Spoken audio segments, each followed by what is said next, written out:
viongozi wenzangu wakiongozwa na gavana wetu pamoja na wananchi wa hapa Kapkei Agmuibin Komugul. Nano hivi nafasi ni akata tule ngane tapcheso wale chamgei kugei. Bwana Yesu asifiwe. Bwana Yesu asifiwe tena. Asante. Nilikuwa nauliza hivyo ili tujikumbushe kwamba bado tuko katika kanisa. Na nimefurahia sana kufika hapa. Ngawaje tumefika kama tumechelewa kidogo. Kwa sababu tulikuwa kama vile Safaruk amesema, tulikuwa katika kanisa pale Kericho pamoja na viongozi wengine, lakini kupitia mwaliko ambao nilipokea kutoka kwa Profesa Bato, nikasema lazima nifike hapa siku ya leo. Kuwe kuna mvua, kuwe kuna jua, sababu yeye ni kiongozi shupavu. Na ni kiongozi ambaye sisi tunajivunia. Unajua katika taifa letu la Kenya bado tunapambana na ile kitu kwa katiba. Katika katiba yetu tunaambiwa kwamba jenda yoyote haifai kuzidi zaidi ya thuluthi mbili ama 2/3 kwa lugha ya Kiingereza upande mmoja. Kwa hivyo tukipata constituency kama hii yenu ambayo wameweka uongozi katika mkono wa mama, lazima tuwashikilie mkono na tuungane pamoja na nyinyi. Na pia unajua profesa hakuchaguliwa na akasema ati sababu mimi ni mama mnihurumie, anachapa kazi vile inafaa. Na kama vile huyu Nyakundi amesema, sio mchache pia, ni msumbufu na anajua kufuata maneno yenu. Akikwambia tafadhali, sababu mimi najua ingawaje mimi niko kwa Senate, saa nyingine pia vitu ya Kenya huwa inafika pale kwa ofisi yangu. Ukiwa na deni ya watu wa Muibeni, utajua Bartoni nani siku hiyo. Atapiga simu kutoka saa 12 mpaka saa 2 ufike ofisi. Kwa hivyo mimi namshukuru sana kwa sababu ni mkakamavu, anafuata maslahi yenu na anahakikisha kwamba mambo yenu iko vile inafaa. So mimi nakupongeza sana profesa kwa ile maneno ambaye vile wewe unajizatiti. Aliponieleza kwamba tutakuwa katika kanisa lake hapa nyumbani, nikaona ni vizuri tushirikiane pamoja na nyinyi ili tuweze kujenga kanisa letu. Unajua nchi yetu ilikuwa karibu ipotezwe kidogo. Sijui kama mnakumbuka kwamba mwaka uliopita kuna kelele ilikuja mpaka ati sadaka inafanywa referendum. Ati inasemekana hatutaki kutoa matoleo katika kanisa. Na karibu tufuate. Hata sisi wote karibu tuingie kwa hiyo mtego. Ati tuseme sasa hakuna harambee kwa kanisa, hakuna maneno kama hiyo. Na ukiangalia ni watu wachache. Na mwenye anaandika hiyo maneno anaandika kwa Facebook na Twitter, ako kwa bar. Na anatupangia vile kanisa iko. Mimi in fact niliwaambia siku moja, kama mmesema mmefunga harambee, tufunge bar. Basi sisi wote twende draw. Hao wakakataa kusema hapana, endeleeni na harambee yenu. Na tulikuwa karibu kufuata hiyo maneno. Ati tunasema sijui nini. Na kila mtu aliingia kwa hiyo mtego. Karibu mpaka viongozi wa kanisa. Mabishop kule Nairobi, sijui wapi, wanasema ati tunarudisha pesa. Wewe unarudisha pesa na si wewe umepewa, utarudisha kitu si yako. Hakuna pale kwa Biblia imeandikwa ati tunapea pastor ama father. Ile matoleo tunatoa, tunamtolea nani? Si Mwenyezi Mungu. Sasa wewe ni broker wa aina gani unajifanya Mungu? Ati unarudishia watu pesa yao. Mimi ninajua na mimi siongei kwa mzaha. Kama kuna kitu mimi naelewa hata kushinda siasa, naelewa kitabu ya Mwenyezi Mungu. Mimi nimelelewa na nimekuwa ndani ya kanisa. I know what I am saying and I speak with authority kwa maneno ya mchango kanisani, kwamba Biblia inatuambia kujeni na moyo ambayo una shukrani na matoleo yenu. Na Mwenyezi Mungu anasema ukitoa atakuzidishia, si ati atakurudishia. Hiyo ni Biblia mpya ambayo imeandikwa na wakora wako kule Nairobi. Iko Kenya peke yake, hata haiko duniani. Kwa hivyo mimi nawaambia vile mumekusanyana siku ya leo, tukusanyane na tujenge makanisa yetu. Na tusiaibike, tusikuwe na aibu kuhusu kanisa zetu. Let us continue building our church and not be embarrassed about our faith. We are first Christians before anything. Sisi ni Wakristo kabla ya kitu kingine chochote. Hizi kazi tuko nazo ni kwa muda tu peke yake. Ya muhimu ni kwamba kanisa ya Mwenyezi Mungu lazima iendelee ili dunia iwe sawa. Na mimi kwa hiyo upande ya kutoa ningependa nimshukuru sana rais wetu, sababu najua yeye ndiye alikuwa ameshambuliwa sana kwa hiyo maneno, na alikuwa ameshambuliwa mpaka kidogo karibu aweke break. Mimi nimeshukuru kwa sababu amerudi na gia ya juu kabisa. Nataka nimwambie ongezelea hapo. Kama sio Mwenyezi Mungu, William Ruto angekuwa rais katika taifa letu la Kenya.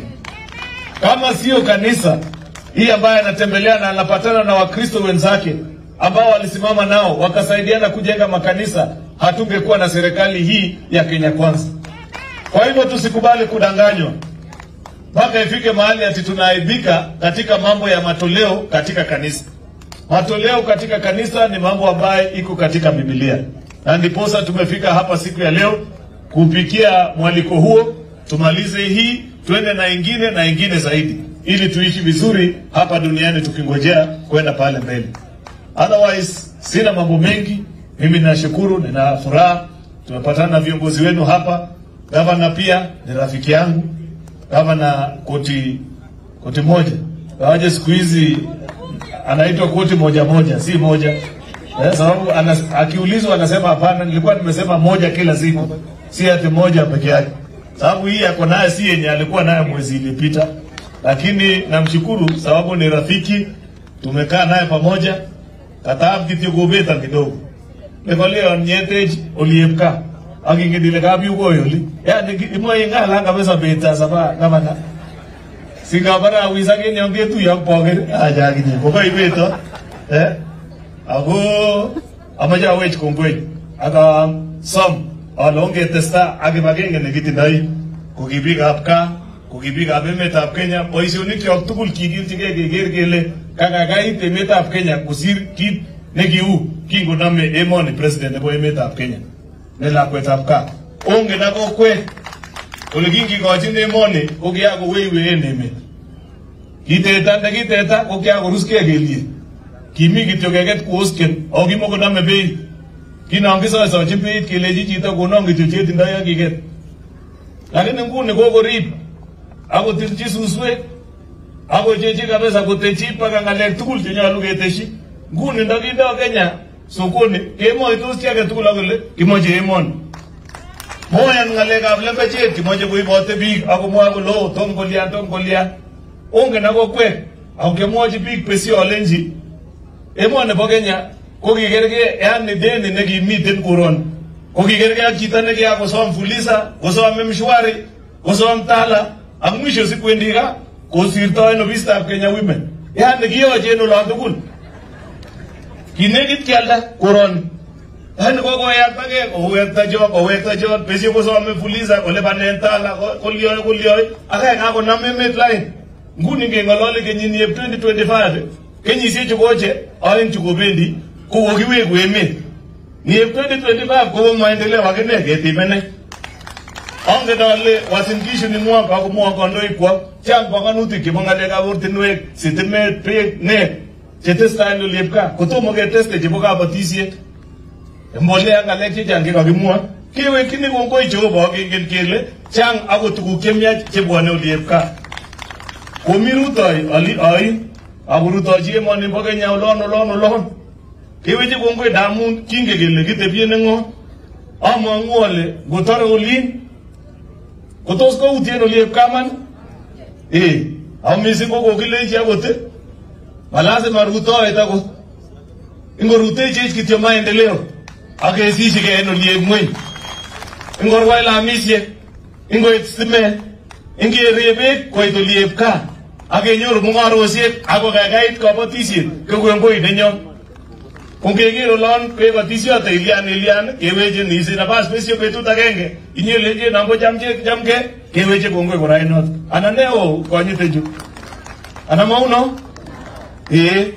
Somoche ole kongoi mising en okwek ketebi kibagenge kikilchige boisionik aka kono hakikisho ole ngebongoni emetab Kenya kokot oliepka, oliep kutitab chego ko Kenya akine nyoru share nenywan akongen ale unoton.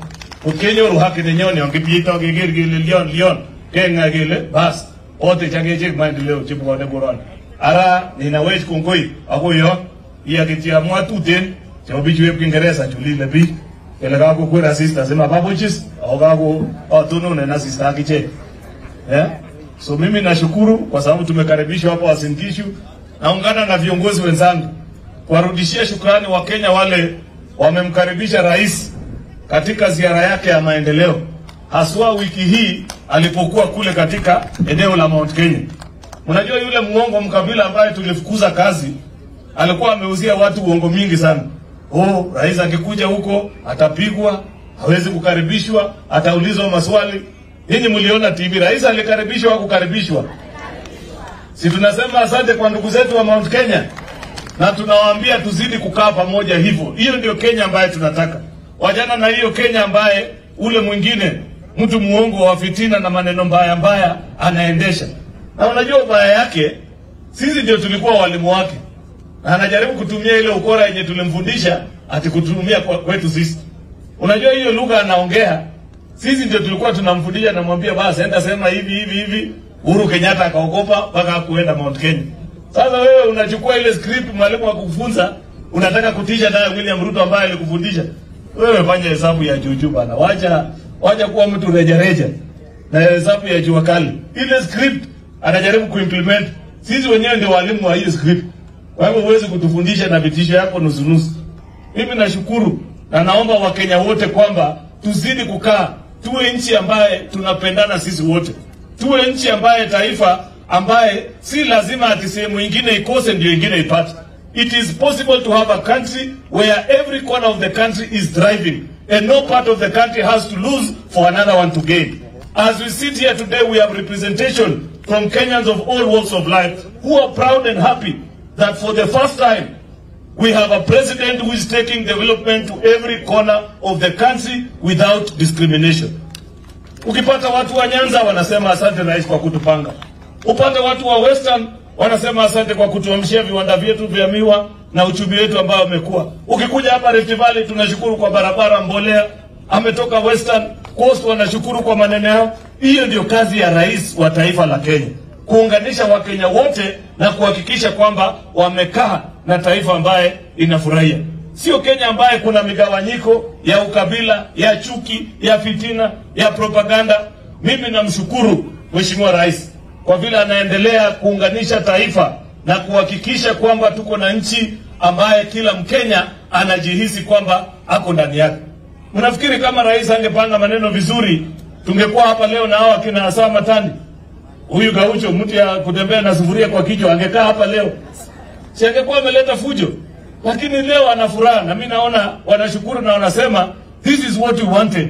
Tulitaka tu Kenya ambaye kila mtu anajivunia, ambaye kila mtu anasikia hii ni taifa letu. It doesn't matter who is president. That is the country that we wanted.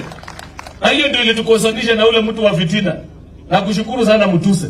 Wewe hata kama unashambuliwa, you will go down in history. Huyu mtu, when the history of Kenya is written and it is said who killed tribalism in Kenya, it will be said the man called Mwengi Mutuse from Kibwezi destroyed tribalism.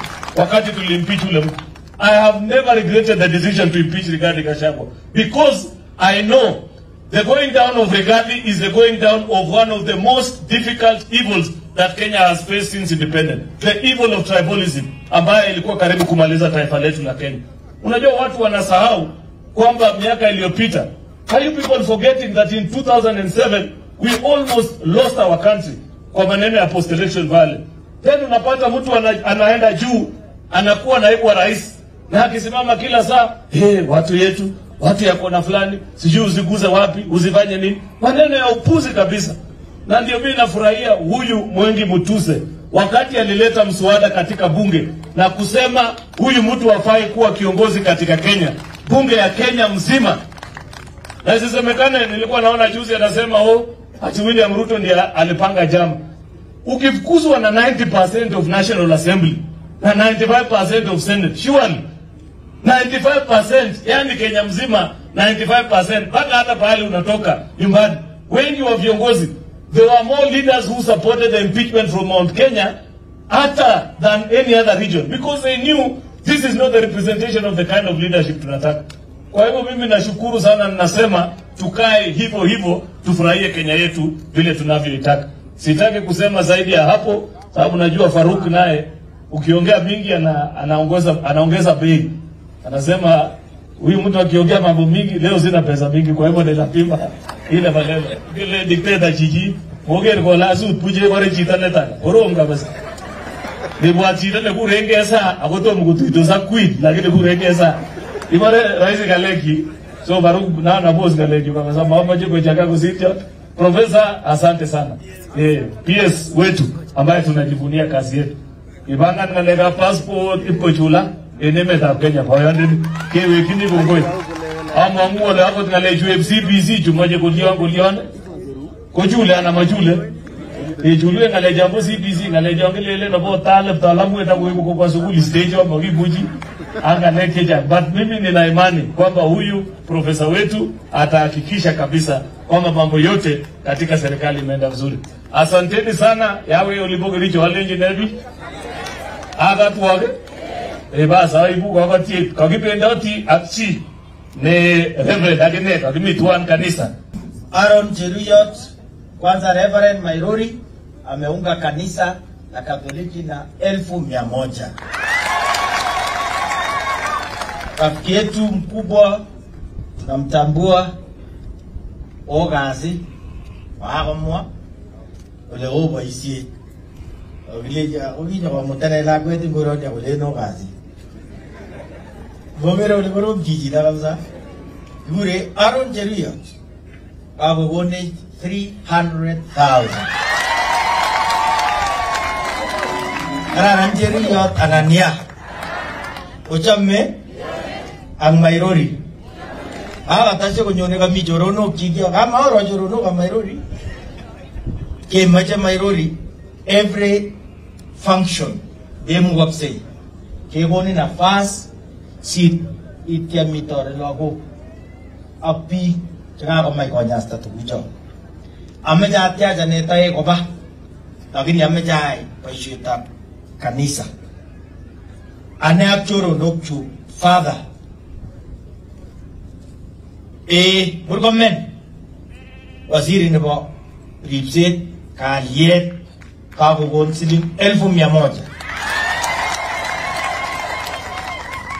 Kararan Murkomen ni ochame orabokis kokas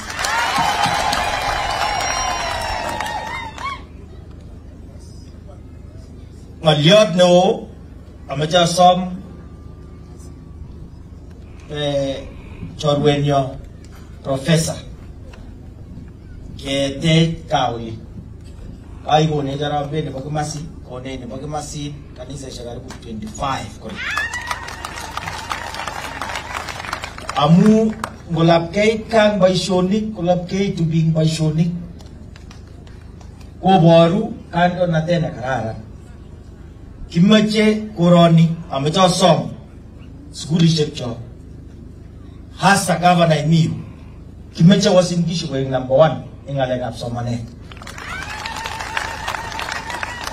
ogurtu yete ngalale kogi leaders chiage tugul netinye kile bo kamanut ni Mungu kwa wasingisho na karara kiboishi amu pitu Aaron Cheruyot kila ngema kimeche kesom sogonyo sinyake ngalale ngale pandap tai yebetai acha tukul waliota stimet na hii mimi lazima niseme kwa Kiswahili mambo ya stima imekuwa rahisi. Shida kubwa ni kwamba watu hawafanye wiring. Sasa ndio unafika wanasema stima haijafika hii area na watu hawajafanya wiring. Last mile lazima ifike, lakini lazima na nyinyi mweke ile kitu inaitwa wiring katika nyumba zenu. Na tunauliza watu ya Kenya Power kwamba hakuna kufanya election. Yule mtu wako na nyumba ya nyazi na amefanya wiring awekewe stima. Yule mtu wako na permanent house na amefanya wiring awekewe nini? So that watu wawe equal, kwa sababu hatutaki kupakua watu kwa hiyo njia.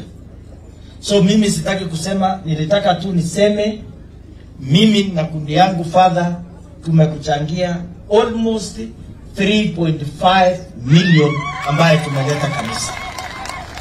Sasa tukiongeza yako, sijui kanisa mlikuwa mmechanga ngapi.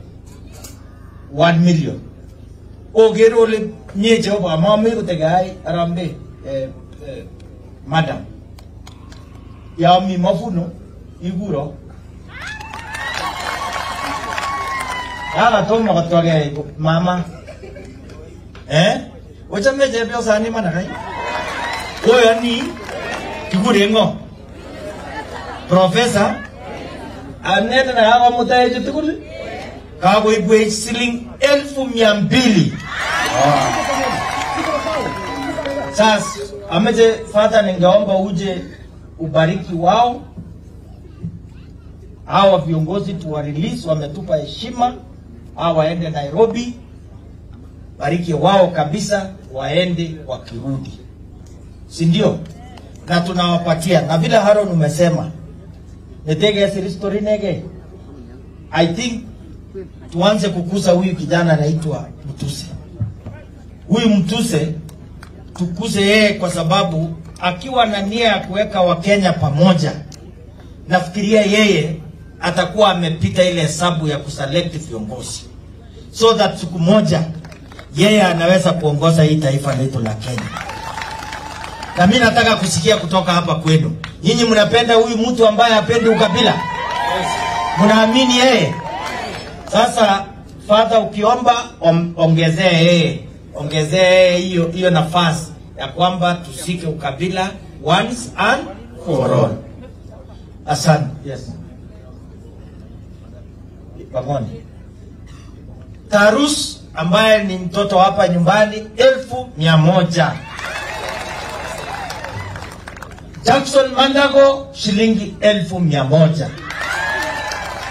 Uchaguni chakapa Mandago wakaita. Mami itegi na kanisa. Igerane magusile check.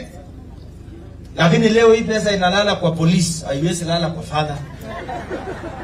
Lakini ianze kazi ya kanisa by Monday. Jackson Mandago ikipeanwa na Senate majority amemtuma na shilingi 1,100.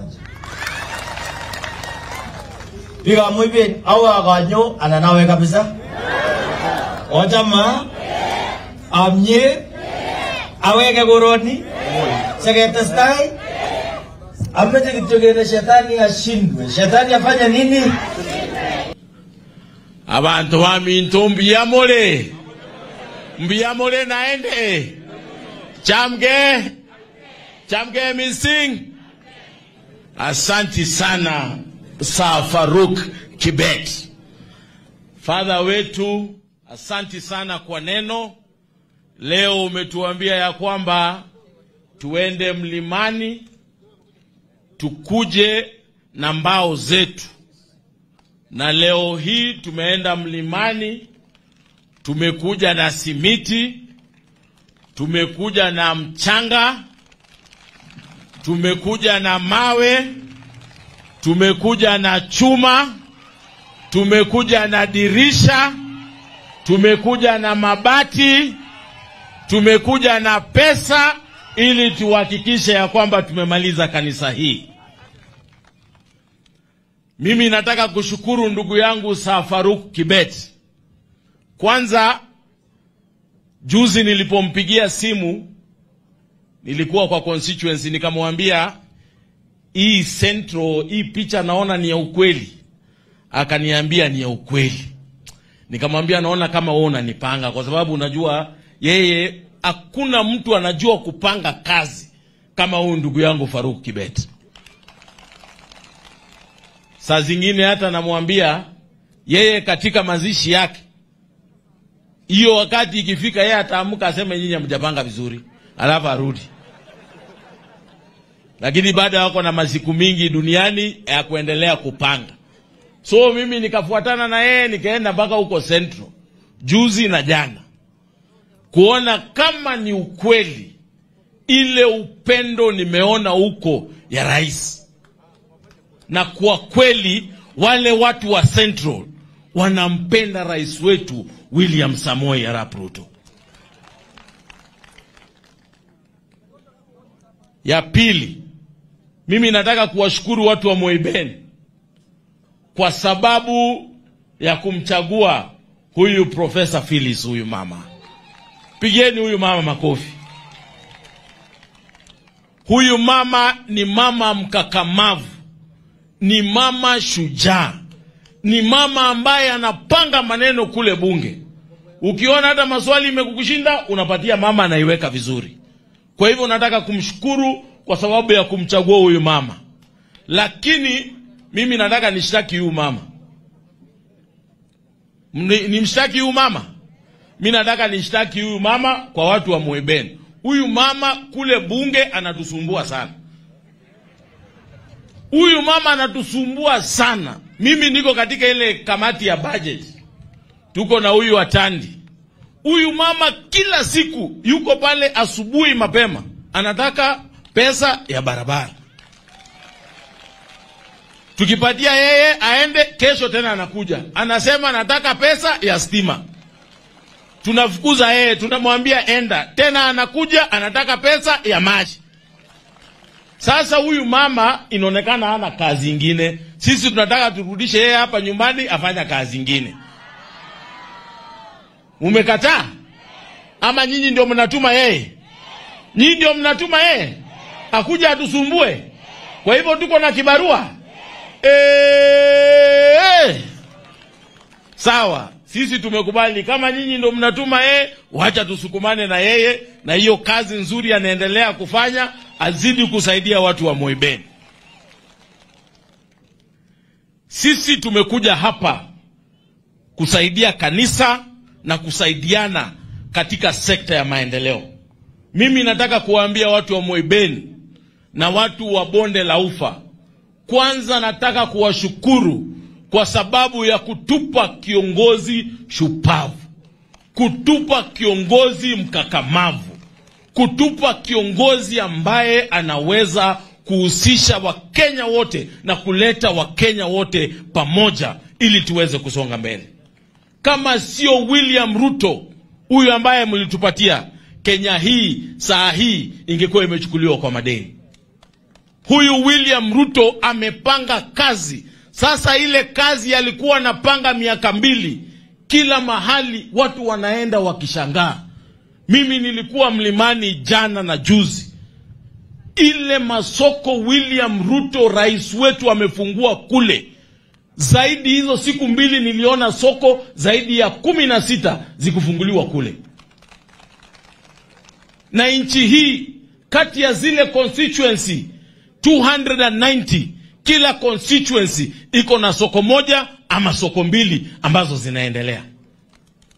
Ukizunguka Kenya hii kila mahali saizi iko manyumba ya affordable housing. Watu walikuwa wanachukulia mzaa. Hata mimi mara ya kwanza sikuwa naamini. Lakini vile tunaendelea kutembea na yeye, mimi naona manyumba zinasimama na watu sasa wanaweza kuishi mahali pazuri. Gaucho, wewe unaweza tuhakikishia kule Kibira, nilienda nikaona watu sasa wanaishi kwa nyumba za maana, nyumba ambaye iko na choo ndani, nyumba ambaye iko na bafu ndani, nyumba ambaye iko na mazingira mazuri, kwa sababu ya ile difficult decision ambaye rais wetu William Ruto alifanya. Saa hizi sekta ya kilimo, kitambo tulikuwa tunaogiza fertilizer na shilingi 7,500. Saa hizi bei ya mbolea ni shilingi 2,500. Kitambo hata kupata hiyo mbolea ilikuwa ni balaa. Saa hizi mbolea, ninasikia gavana anasema mbolea itakuwa hapa kesho, mbolea nyingine itakuwa kule. Kwa sababu rais anajua nguzo ya nchi hii ni kilimo. Na nyinyi watu wa Uasin Gishu, watu ya Moiben, tunawashukuru kwa sababu kama sio nyinyi, chakula Kenya ingekuwa ngumu kupata.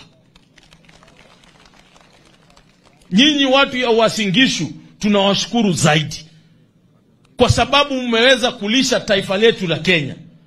Kitambo bei ya kahawa ilikuwa shilingi 40.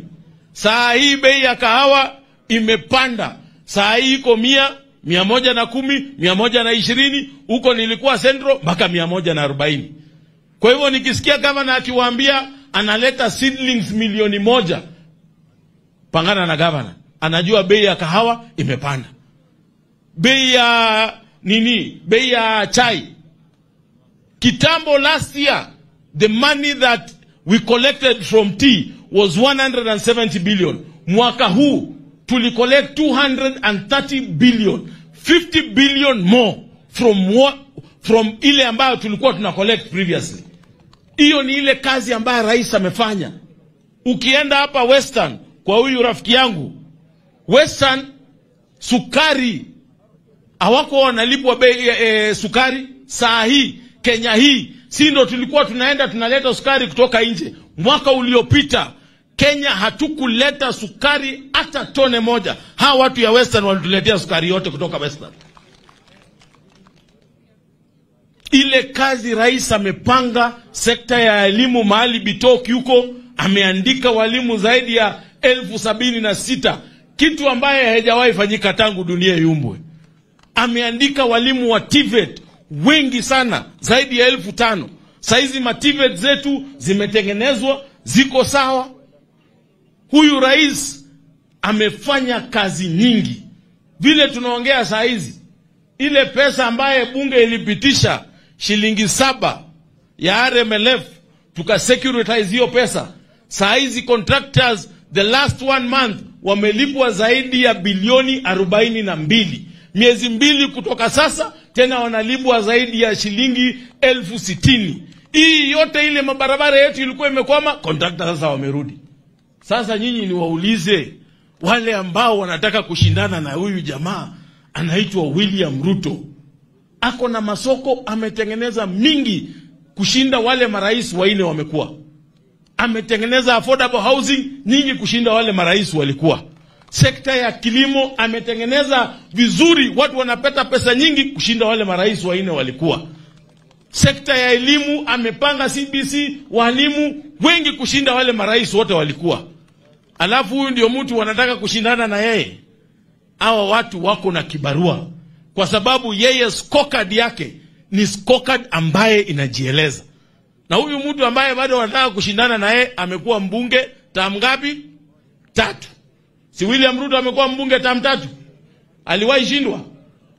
Amekuwa naibu wa rais term 2, alishindwa? Amekuja amekuwa rais, sasa ndio mnadhani mtamshinda? Naambia wale watu ya opposition wajipange sawa sawa, kwa sababu 2027 tutakanyaga hao sawa sawa, tutapita na wao. Nyinyi mnadhani William Ruto anaweza enda term 1? Na hii kazi yote amefanya, si kazi itajiongelelea? Ile kazi amefanya, hakuna mtu ambaye Kenya hii ameweza kufanya wale marais wote wamekuwa. Kwa hivyo mimi nawaomba tuzidi kusupport rais wetu William Samoei Ruto. Tuzidi kumuombea kama kanisa. Na sisi wabunge tutahakikisha we give him the necessary support that he requires. Tunajua kuna wengine wanataka kusambaratisha vitu hapa, lakini hawawezi. Hata juzi niliona ule mtu ya kutoka kwa kina Mutuse anasema IBC. Tunataka tumuambie hivi, we believe the selection panel that has been constituted to enhance or to make sure that we get the IBC commissioners that will be able to move the country forward and to make sure that the elections that are there are conducted in a free and fair manner. Kwa hivyo hii makesi yote alikuwa ameweka before tukapita, saa hii tena anataka kuweka kesi zingine. We will make sure, and I want to assure Kenyans, and we want to tell the IBC panel that was constituted, do your job. Give us the best people who can conduct elections, because we have so many by-elections. These people want their representatives. Kenyans want their representatives. So let us give the IBC panel time to constitute the commissioners, and we believe that they are going to give us the best commissioners who are able to forge the IBC forward so that we can be able to move forward as a country. Mimi sina maneno mengi ya kusema, ni kuwashukuru watu wa Moiben na kuhakikishia watu wa Bonde la Ufa tuko pamoja, tutasonga pamoja. Hata ile maneno mengine yote tulisikia jana, we as the National Assembly and the Senate, and I know my brother Aaron Cheriot is here, he will speak about it. We support devolution. Governor wetu tunataka kuhakikishia ya kwamba we support devolution. And what the Prime Minister said yesterday, I want to concur with it, but we also have to have a rider that hii pesa ambayo inakuja kwa county tutahakikisha imekuja, lakini pia hii pesa ina depend na ile pesa ambayo sisi from the national government we collect. So we support devolution. We will continue supporting devolution because we believe devolution is good for the people of Kenya and is good for our country. Sina mengi ya kusema. Mimi ningewaomba tuzidi kuishi pamoja, tufanye kazi pamoja, tushirikiane na William Ruto, tushirikiane na Raila Odinga na Profesa Kithure Kindiki. Mungu awabariki, tutazidi kufanya kazi pamoja.